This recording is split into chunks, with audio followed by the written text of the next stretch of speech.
Szczęść Boże, dzisiaj jestem na rajdzie Schildklippen. No chcę tak pokazać, to taki fajny znak jest, tego bym sobie życzył jeszcze u nas tam na Kalytach. Fajne znaki są. Mam nadzieję, że słychać ten szum. O, tak to jest. Fajno, droga równo. Jedzie się na kółku. Też to nowe oświetlenie. O, wiadomo, że trzeba skręcić w lewo. Jakieś oznaczenia są. Ale mam nadzieję, że słyszycie te koguty. O, tutaj jest napisane: proszę zejść z roweru, absteigen. To jest w tę stronę, tu też jakieś znaczki są. Muchy, mumy. Ale kokoty pieją. Kokoreko! O! No co tu się dzieje? Co tu się dzieje? Ale piękne rzeczy są. Gang. Kogut daje jak szalony. No.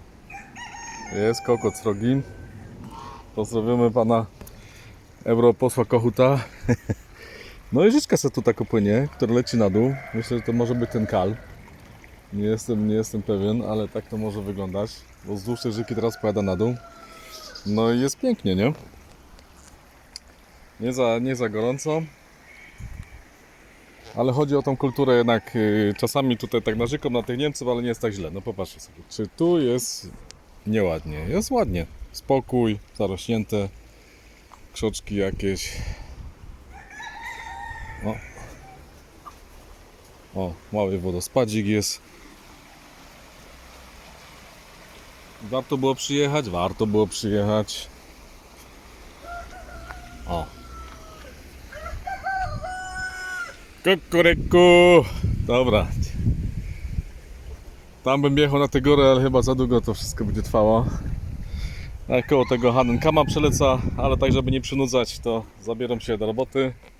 No, trzymajcie kciuki za mnie, kurde, tak. I jadam, bo nie dojadam. Z Panem Bogiem. I chowcie się tam